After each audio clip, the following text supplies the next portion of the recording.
bountiful planet produces enough food to feed every woman, man, and child on this earth. Hunger is about power. Its roots lie in inequalities and access to resources. The results are illiteracy, poverty, war, and inability of families to grow or buy food. Hunger affects everyone, in countries rich and poor, in urban and rural areas, but some of us face greater challenges than others. Every day, resources like land and water are becoming harder to access. Global shifts in the climate are adding to the problem, making it difficult for people to sow and harvest crops. Human rights are not contingent on our country of origin, our gender, our ethnicity, our sexual orientation, or the money we have or need. Rather, human rights are fundamental and non-negotiable. Food is a human right. We see people's power to change their own lives. We believe people have the right and the understanding to create solutions for their own communities and to control their own futures. This event is a metaphor for how food and other resources are inequitably distributed in the world. As such, and this event can only touch upon the issues. We cannot recreate the many complex ways poverty manifests itself. We will not have time to go into all of the problems associated with lack of access to healthcare, education, and employment opportunities, and the realities of the day-to-day struggle for survival. The one thing I would like you to remember is, everyone on earth has the same basic needs. It is only our circumstances, where we live, and the culture into which we are born that differ. Some of us are born into relative prosperity and security, while millions, though no choice of our own, are born into poverty. As each of us walked into the door today, we drew our lot at random. Look around, and you can see that equality and balance don't exist here. Please note that no one section of this room represents a single country.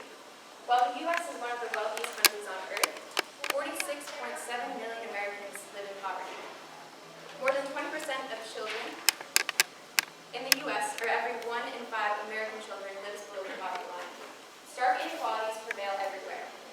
Now we would like to introduce you to the 3 segments of the world's population. But remember, it's too easy to measure this world purely in economic terms. It's really about each person's ability to achieve a sense of security and access to resources. And it's about the powerful role you can play and decide to stand up against injustice. If you're sitting here, you represent the 20% of the world's population with the highest per capita income. Most of you are lucky enough to be able to afford a nutritious daily diet. Because some of you even exceed your daily requirement of calories, you're likely to face health problems such as heart disease and diabetes. The good news is that many of you have access to the best medical care in the world. It's a given that your children will attend school. The only uncertainty is how many years they will study after high school. You and your family probably live in a comfortable and secure home. You may even own at least 1 car and 2 televisions.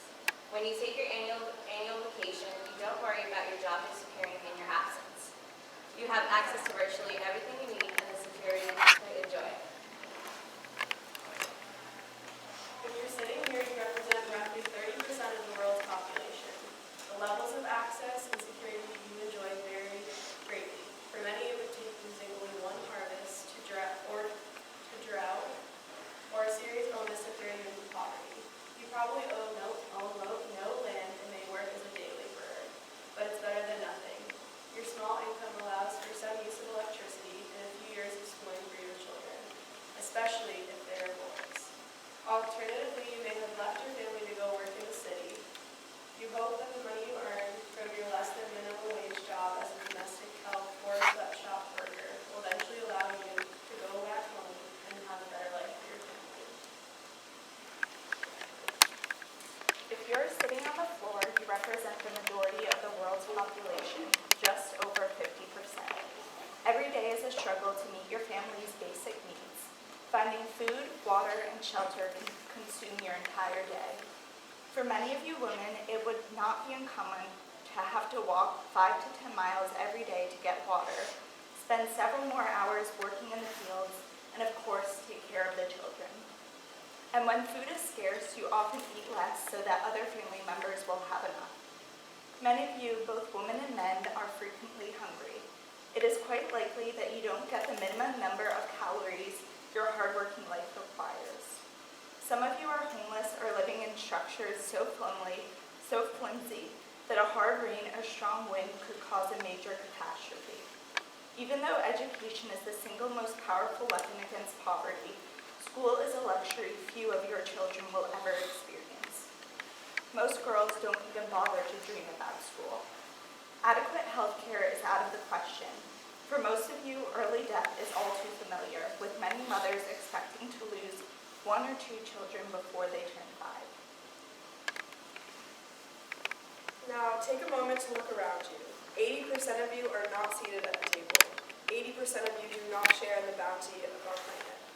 Now, ask yourself this. What can I do to make a difference? What can I do to tackle this injustice? Now, we have some news that will affect some of you.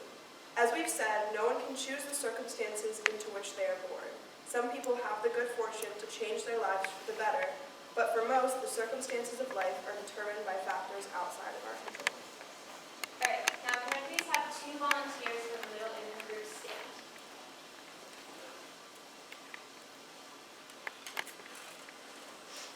Please meet Banquet and Karine, farmers from a small village in eastern Senegal. Banquet, you earned a good income from the 29 acres of land where you grew ground nuts and other crops. Your family had worked this land for generations, thanks to the land tenure granted by the local chief. Then the government gave this land to a Canadian company intending to build a gold mine.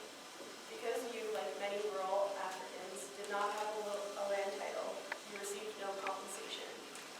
Karine, you were able to keep your smaller farm nearby, but you suffered a serious setback to your income when one of your cows and 2 calves died after drinking water polluted by chemicals used at the mine. With your future uncertain, I invite you both to make a place for yourselves in the low-income group. Come join us over here, and while you're doing that, may I please have 6 people from the low income group stand.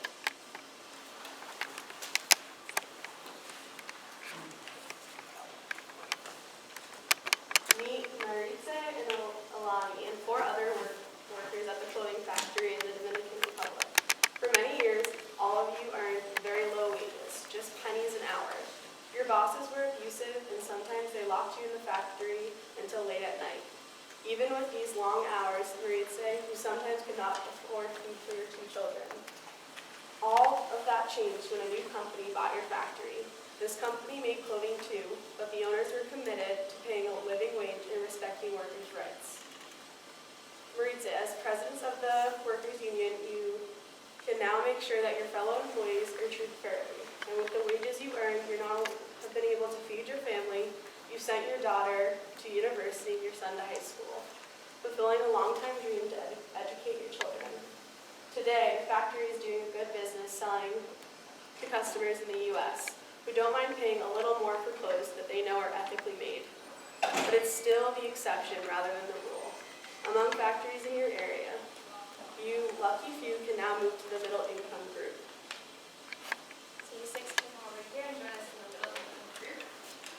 Well, at the same time, I'd like to have 4 people from the middle income group stand.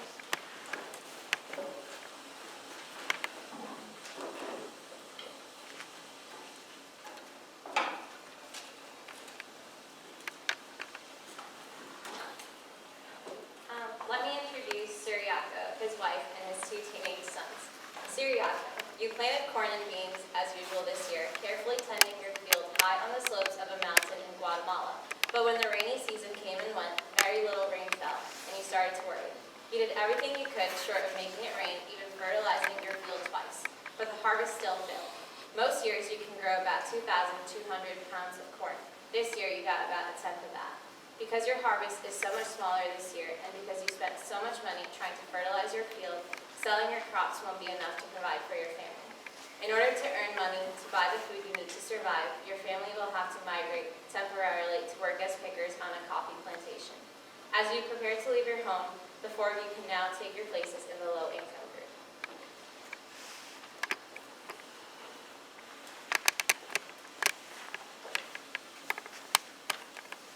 These are just a few snapshots of life as it plays out each day around the globe.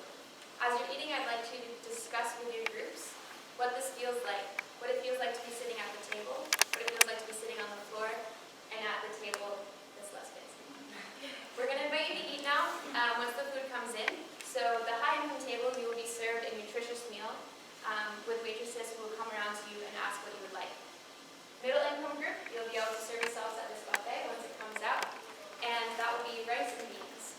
And low-income group, you'll be serving yourselves from over there, and that is white rice and water. Once we have the food come in, I'll let you all know, and you can go ahead and start with a little bit of discussion. Participate in numerous events throughout the school year.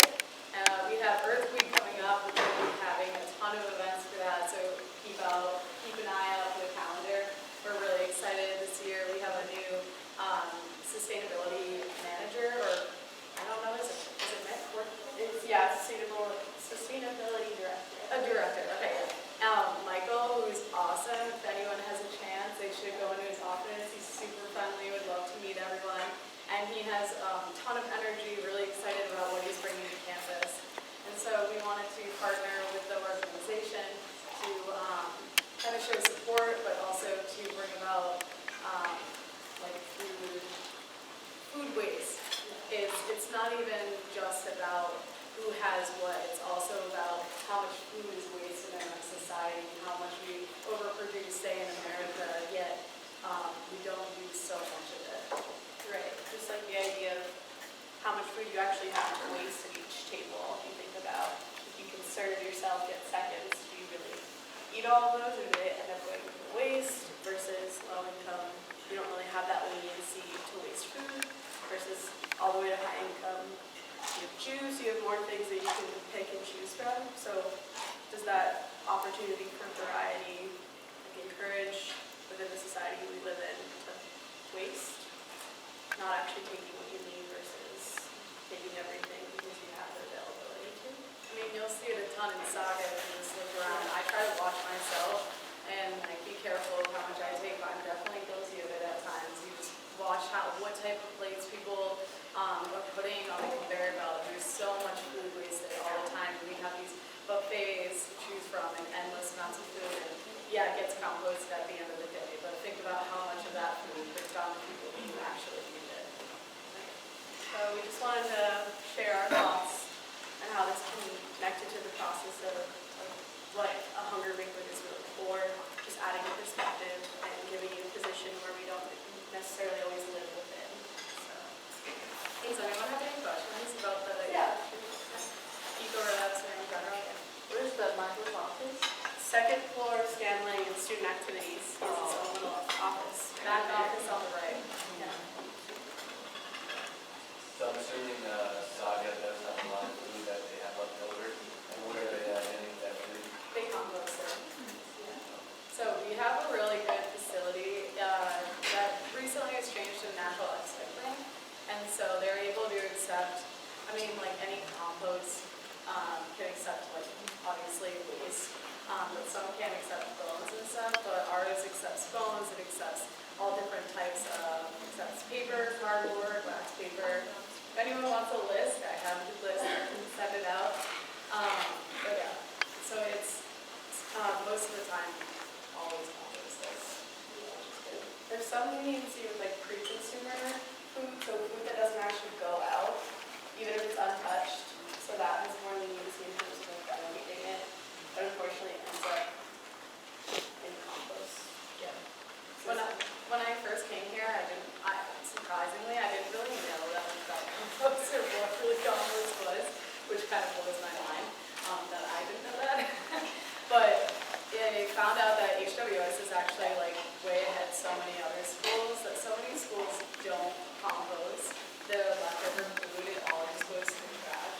So like luckily we're able to compost it and then that's turned into like fertilizing the earth, but other schools don't. So just think about how much food waste happens at other universities and big events. I think it helps too that we're trayless finally. The idea of like plate by plate, so they might make you think more, you're in carrying two, do you eat a third, eat it first and then decide. So that's been helpful, definitely in Saga.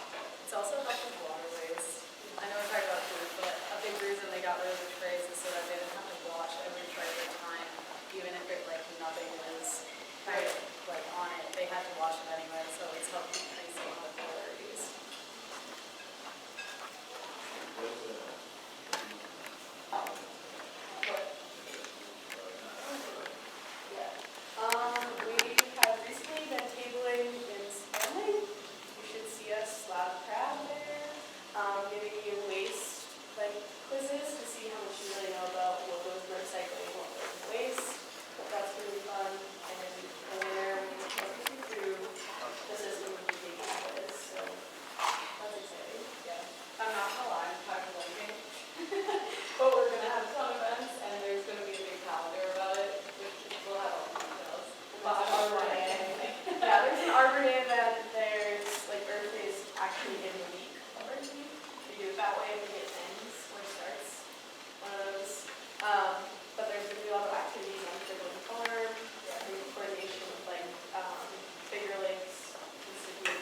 lot of us, right?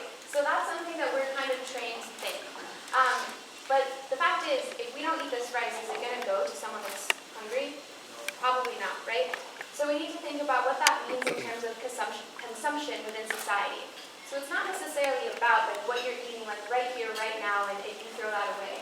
It's more about what you purchase like, you know, throughout your time, what you think you need in your household as like, for example, a 3 or 4 person family. Like, what do you have? How many TVs do you have? How might that impact people around the world based on the power that that creates? So it's not necessarily about the food that we're eating right now.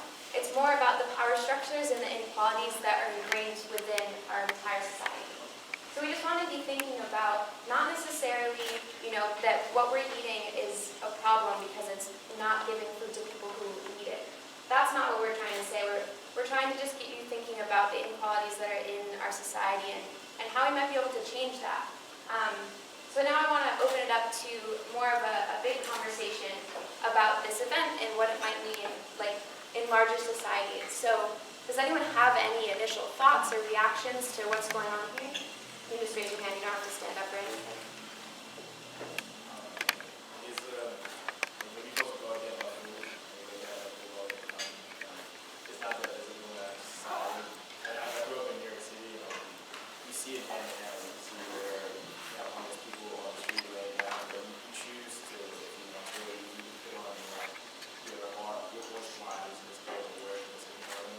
But here you actually see people sitting down and you see their food they're eating and also have this higher infrastructure so on. They're standing and walking, they're sitting below you.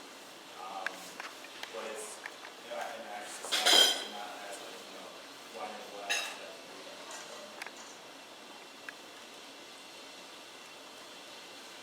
For me, I was the only guy in my group, so I went to get food before all the women here. And I just remember, like I didn't eat today, so I was hungry as was. So when I got there, I just jumped in to get food. I didn't really stop and think, like, oh, that's messed up. And it just kind of felt like how privilege works. Like, I didn't think about it that much. I was like, all right, let's go. Time to get food. And I sat down.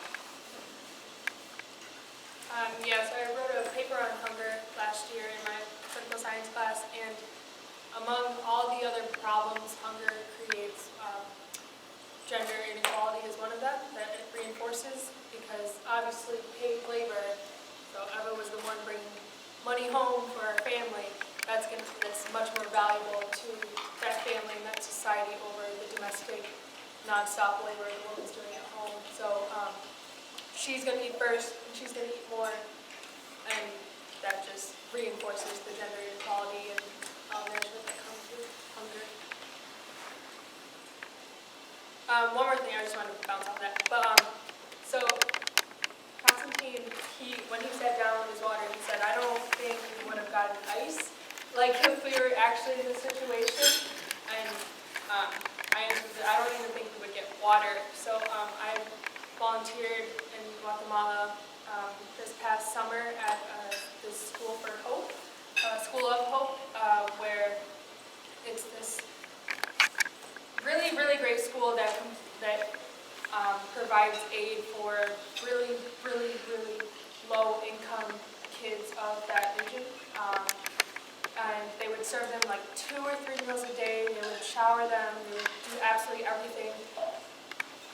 But as helpful as it was, it kind of, at the end of the day, was a waste because they would go home and have to drink the water that was being provided at home with all the bugs in it and bacteria and any healthy food and nutrition that they consumed that day at school was came out. So I don't know. I'm sorry, I'm talking a lot, but I was also thinking how, as nice as it was for middle income and upper income to come and like give us salad and like juice and beans and everything, this was one meal. This is one meal that they donated to. This is one meal that was a little bit better than the rest. But then, like the next meal, we're back into our system and cycle of technology. Yeah, but something that's really important to consider is that a lot of the time when we talk about inequalities, we automatically think like volunteering and like going and being on the ground and doing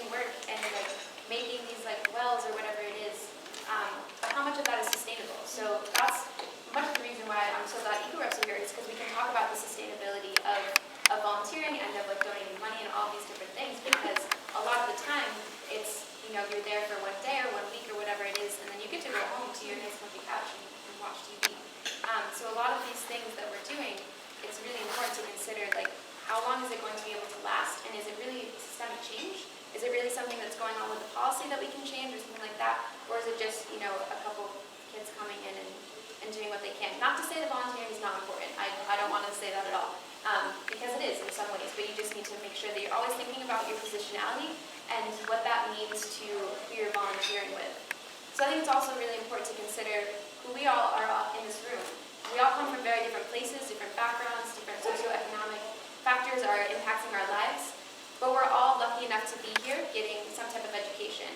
And so we're able to have this conversation and be educated about the topics, but then what we do beyond that is really important as well. And where do we bring these conversations after this event? So another thing I would like to do is have one person from each group stand up and read their tickets or the text message that you did if you happen to do that. So I guess we'll start with the low income. If we could have someone volunteer to do that, that'd be really great.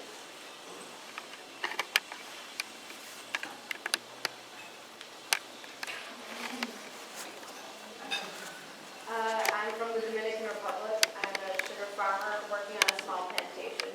Every day I work for 11 hours to make very little money, but the work is steady. My dream is to someday have my own farm, but I never seem to be able to save any money for the future. Thank you.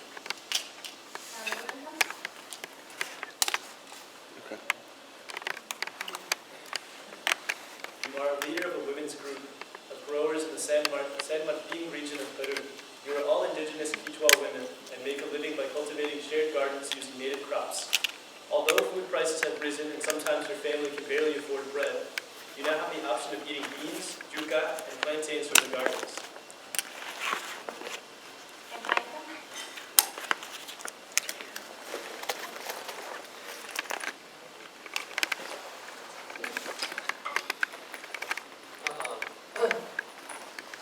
The 27-year-old female engineer from Jordan. You recently quit your job at a private company to work in a refugee camp in your country. Thousands of families have fled here to escape the conflict in nearby Syria. You now help Oxfam build toilets, showers, and water taps for the refugees, many of whom have kids. Now, does anyone have any thoughts on their characters? Anything that might have surprised them, or just something you want to share with us? Mine was kind of okay.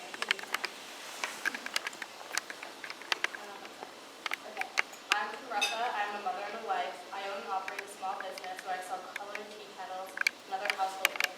I have access to clean water, food, and shelter. Unlike many people in Russia, I also have access to basic social services such as healthcare. That was interesting because we were talking about how, like, I don't know, mine was very different than his. Like, to me, food for 5 tables is like the fact that I have healthcare, because that makes me upper class in Russia. Yeah, when I was reading, before I read it, I thought I was just going to be like a rich dick. And then I was like, well, I mean, I am kind of helping people a little, you know, so it's interesting.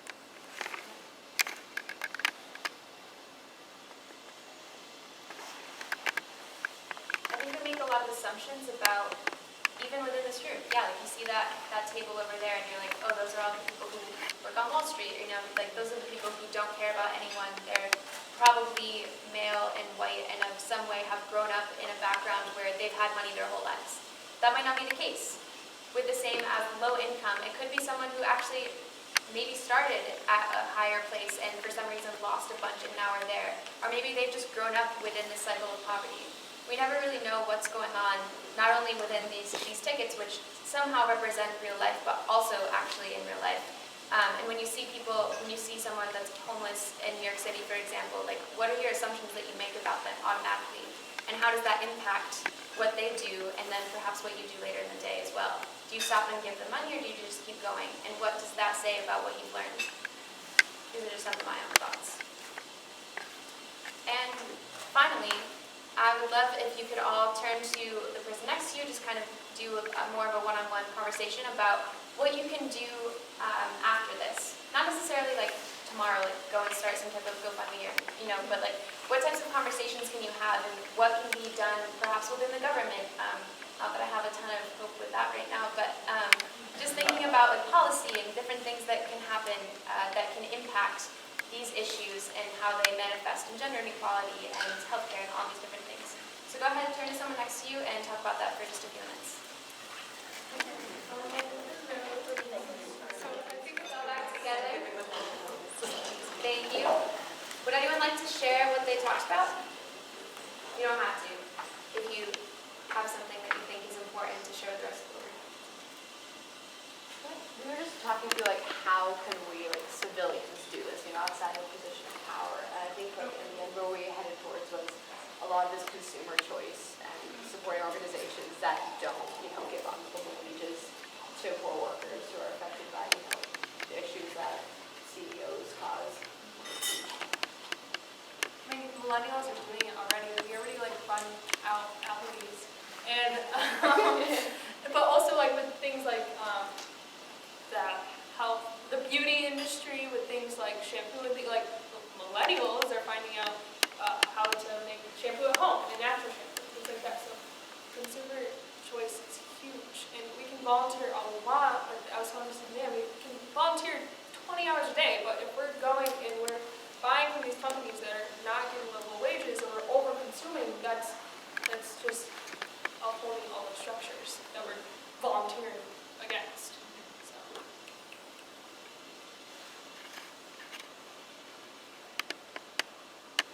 All right. Wait, I'll say the word. So something that I spoke about was more close to home experiences of not directly, but of working or experiencing with children or people that work on migrant farms, migrant farmers. And I think that based on Kevin's experience, which don't know is incorrect, is also giving the people who are being mistreated a voice, and then amplifying those unheard voices, so it doesn't, and that to influence the change, whether it's policy or if it's the consumer choice. So it doesn't always have to come from us non-privileged, but rather from real lived experiences of others. Yeah, for sure. So I think Jules made a really great point in that we don't often interrogate, where our food comes from. And you see all this food on your plate, yet, you have no idea where you have an apple and you don't know where it was picked or who picked it. And it's, these systems that are so ingrained in our society. We were particularly talking about migrant farm workers.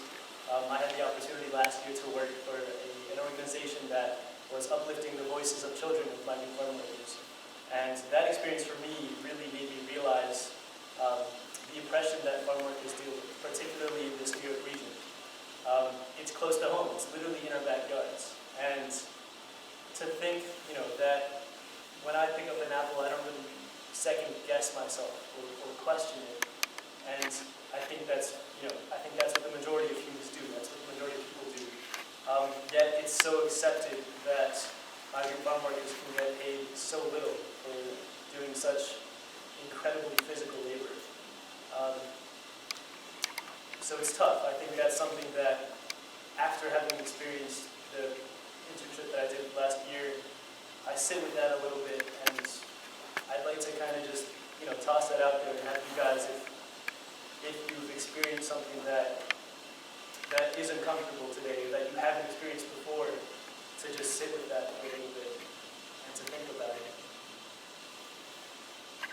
This isn't something we've talked about, but I was just thinking, this conversation I feel like we can bring so close to home with in the student governments, we've been talking a lot about how messed up it is that even on our campus we have food scarcity among students. A lot has to do with how the meals work, but we've got 11, and a Thompson block away, and we've got this dining, but there are students in our school still who are struggling to eat, especially during vacations when Saga closes.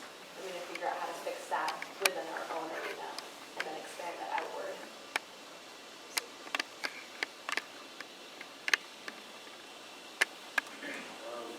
One of the things we were talking about is coming up with something so as you said, as civilians, how can we go about this? We were talking about forming, how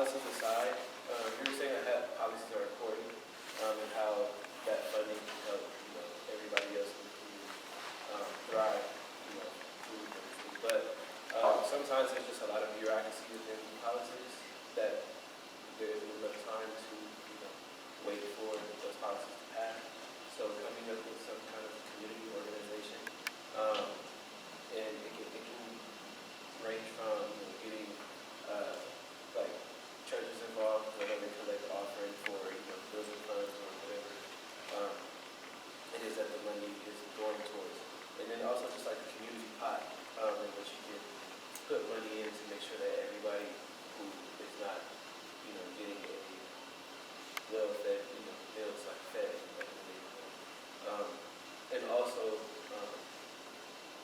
one of the things I was heard Tania talking about, like growing up in like an urban setting, city setting, it's hard to like differentiate the hungry from well, people due to probably inequality fall into these routes or pathways of doing the wrong things sometimes. So differentiating like homeless from drug addicts. So I know for me, when I'm back home, oftentimes I get asked, by somebody who is homeless, like, can you spare change? It's like I want to. Then I also had experiences where I spared that change and they turn around and come to go buy, drugs. So it's like I've gotten to the point where I asked them, like, are they hungry, or is there anything that I can, help you or your family eat tonight or today? So in doing that, taking it on individually if you can, and then just also thinking about that community aspect and having some kind of centralized power you can put money in to make sure these people are okay.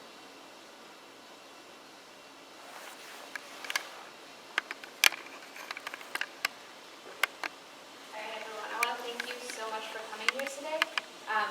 It's so nice to see that you're mostly familiar faces. I know a lot of you, which is both heartwarming and also kind of frustrating because I want new people in these conversations, and that almost never happens, especially on campus. We have all these events where we talk about these issues and all the different cultural clubs, and you see a lot of the same people showing up, which is great because it means that we're all very involved and we're willing to be here and to make change and to have conversations. But I want to push you to have these conversations outside of these spaces as well. I was just joking around the other day with a friend that I don't remember the last time I had a comfortable conversation with someone because I'm always talking about uncomfortable issues. And that's really important. And sometimes it's sad, so take care of yourself and do what you need to do, of course, but also like push yourself and push others around you to have these tough conversations. And just in general, thank you for being here, but also thank you for your presence outside of this space as well, because I know a lot of you do amazing work in all walks of campus, and that's really wonderful to see. Thank you to Sodexo. I don't think there are any women are in here, but I would love to, if you could all say thank you on your way out, if you see one of them, that'd be wonderful. They've done a great job putting this all together, and I love talking with them about it because they've seen this event happen many times, so they loved seeing that you all shared food and things like that, and they said that actually they've never seen that happen before, so that's really cool that you were able to do that and to just kind of take that autonomy and go for it. That's really wonderful.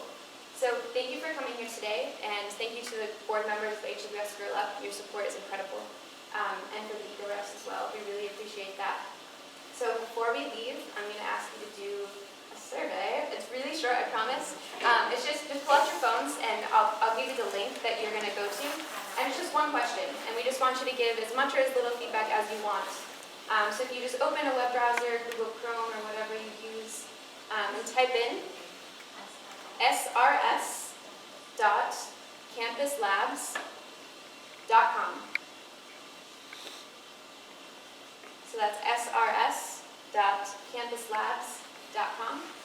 And the number that you're going to put in, I think you have to put your name, but these will remain anonymous. The name is detached from your answers, it's just so we can know who's here. So the number is 11341, and that will prompt a question for you. So go ahead and answer that, and feel free to grab more food, please. Intermingle amongst foods, like low income, feel free to come get some beans. Feel free to stay around for as long as you want, but also feel free to leave if you have to, and thank you all for coming. Hey, my name is Tanir Benderson, but my whole name is Ahmed Tanir Benderson. I'm a senior political science major with a concentration in American politics and a minor in entrepreneurial studies. And this is my second or third time. I think third. Not really sure, but I've been to this event a few times, and every time I learn something new out of it. What'd you learn this time? What I learned this time is that it's more than just, understanding the position that you're in. It's like, what can you do so that you can help people in other positions get to where they want to be. And that's like that's not always, and I'm talking about doing more than just the volunteer aspect of it. Like, you can spend 5 hours each day and go out and help and like build houses and stuff like that. And then at the end of the day, you go home to your nice couch, nice bed, eat your full meal, and feel pretty good about yourself. Feel like you did something, you know. But Mark, what you did? I'm not saying you did it at all, but are the people that you're helping, are you providing the resources so they can do that for themselves, provide for themselves, you know, speak for themselves? Like how can you, in your privilege, understand that you have to sacrifice more than just, you know, your own precious time, but also your resources so that, you know, that other people can have the same amount of resources. And I don't think we're never going to reach that level of, in society because everyone is like selfish at the end of the day, regardless of how selfish you want to view. But yeah, it was like something I've come to grip. Like how do I make sure that what I'm doing in my daily life, I make sure that I look at it as a privilege to, you know, be able to do that. Like people make fun of saga all the time and the food that we eat, but like at least we have the ability to eat food each and every day. I'm Kwame Morris, and I'm a junior here at the colleges. Is this your first time at the Grow Up event? Yes.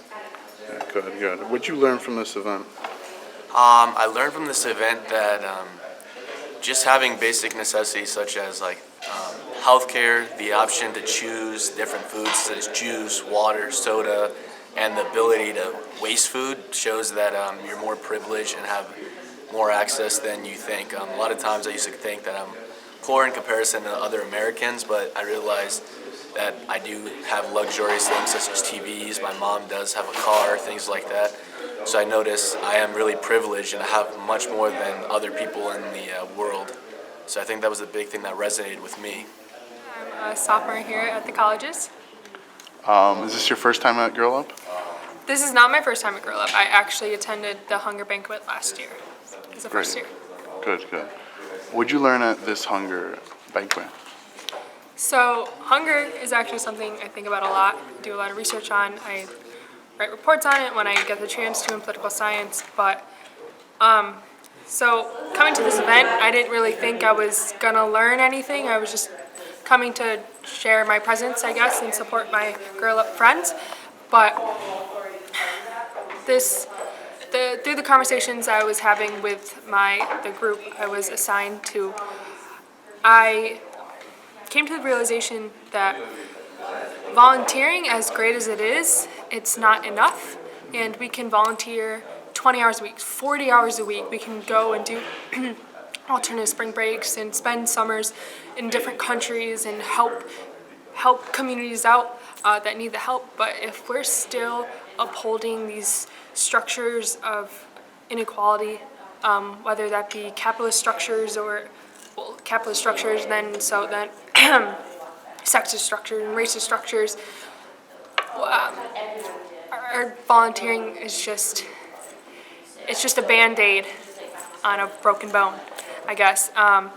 So we were talking about what can we do after post-Hunger Banquet, what can we do? And it's making sure we're buying from fair trade companies and we're not over-consuming, and it's still volunteering. Volunteering is great, but there's more to it.